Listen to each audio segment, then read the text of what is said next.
Hello everyone!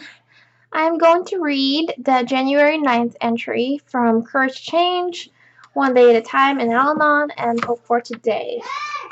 January 9th is page 9 on all three books.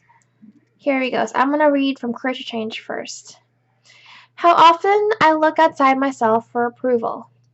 The project at work is successful, but my good feelings depend on having that success acknowledged. The meal I fix at home is not as tasty when no one compliments the cook. I resent the favors I do for my children when they neglect to thank me. We all need an occasional pat on the back, but when the applause of others becomes the reason for my behavior and necessary for me to feel satisfied, then I have given them power over me. People may forget to notice the terrific things that I've done or may not be comfortable praising me. I don't have to take it personally. Self-pity and resentment are not my only options. If I can learn to reevaluate my own actions and behavior and to value my own judgment, then the approval of others will be enjoyable, but no longer essential to my serenity. Today's reminder. Just for today, I will appreciate myself. I will not look to others for approval. I will provide it for myself. I'll allow myself to recognize that I am doing the best I can. Today, my best is good enough. Quote, your vision will become clear only when you can look into your own heart. From Carl Jung. Wow, I really needed this today because I think I have a little bit of an approval addiction. I like this. We all need an occasional pat on the back, but when the applause of others becomes the reason for my behavior and necessary for me to feel satisfied, then I have given them power over me. So basically, I'm trying to work on balancing. It's like a balancing act. Trying to, approve of myself, but at the same time, not neglecting others. Like, at the same time, not being too selfish. So, definitely need to keep working on this. Alright, that was a really good reading. Moving on to One Day at a Time, page 9. When living with an alcoholic overwhelmed me, I didn't know which way to turn or how to make a decision. I rejected God because I resented what I considered unfair punishment. Yet I found that going it alone made matters even worse. At a still later stage of desperation, I turned to Him again and placed my life and my will in His hands. Once I had surrendered, trusting Him completely, my burdens were lightened. I cannot profess to understand how such things happen. I want never to forget that He is ready to befriend me, but only to the degree that I trust Him. Today's reminder. If instead of trusting in God, I trust only my own intelligence, my own strength, and my own prudence, I will not find my way to Him and His help. He has offered me the gift of faith. In accepting it, I must put aside my own human will and trust in Him.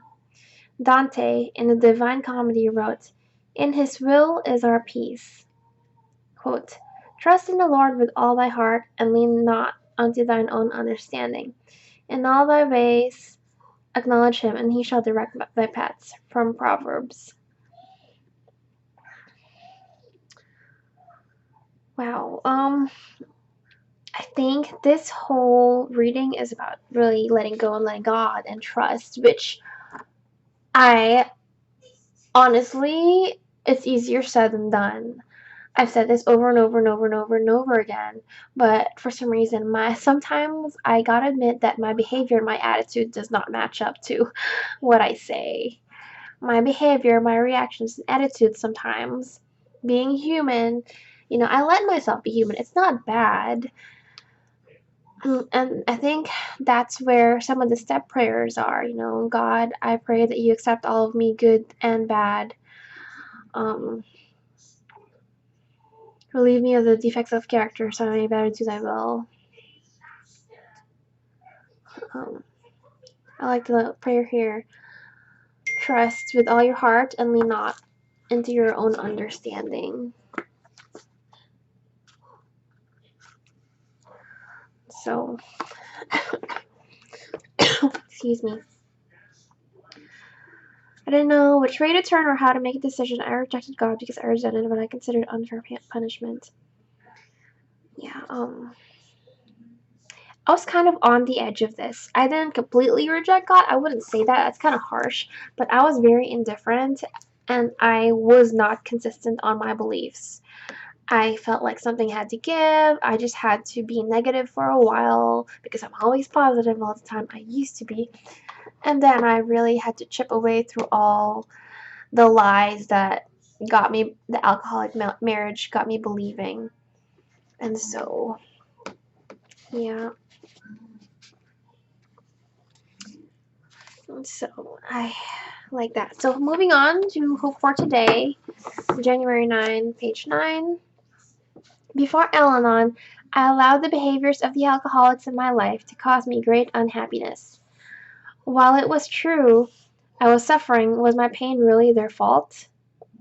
Al-Anon has taught me to take responsibility for my own happiness. Early in recovery, I called my sponsor because I was once again suffering in reaction to an alcoholic's behavior. During that phone call, my sponsor used an expression that changed the way I respond to relationship difficulties.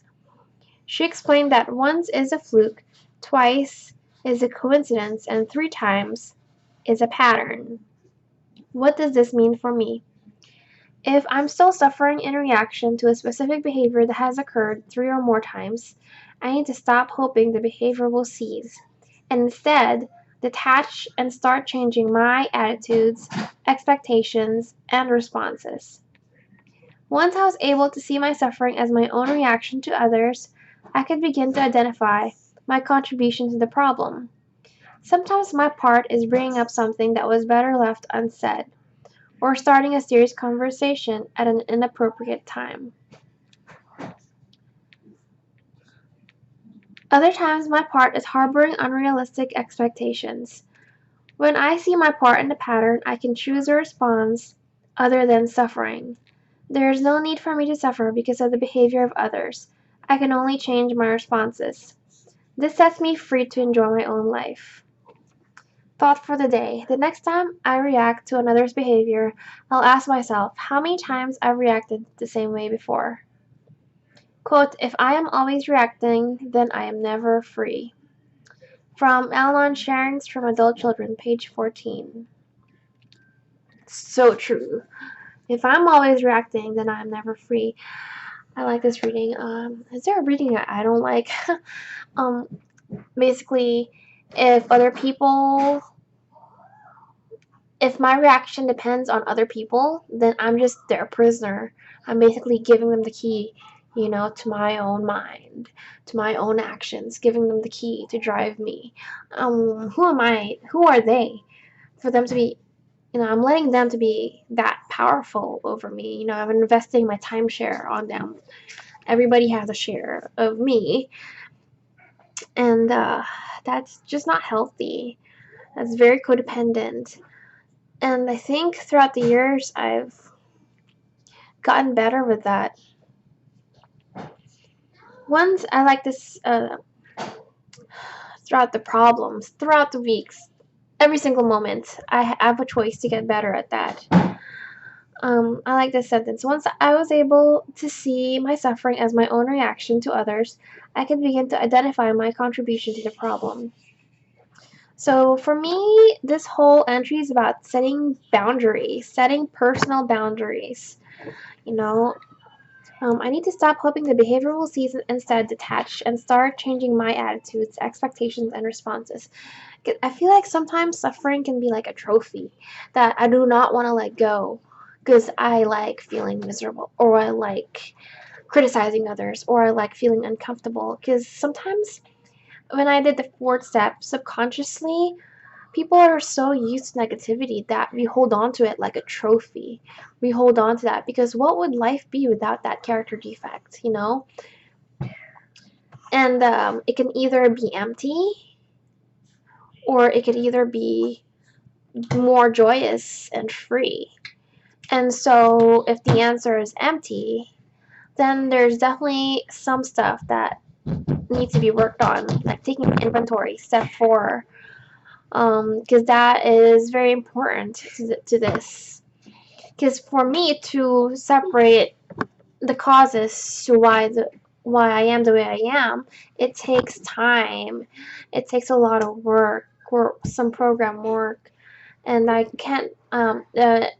Freedom has a choice, and it'll require me to write things down, have a sponsor, which I've had a sponsor, go to multiple meetings a week, and to really work my program so I can get that freedom and that shed of light, and I can actually appreciate the darkness that led me to that realization. So, thank you so much if you are still listening. Please hit subscribe. Al-Anon is anonymous fellowship. Everything that is said here or in any meeting is anonymous. Thank you so much for listening and lending me your ear. I hope this helps. I made this blog because listening has always been just easier for me than reading. So, yeah. So I am just doing this right now. Okay, good night or have a great day. Bye.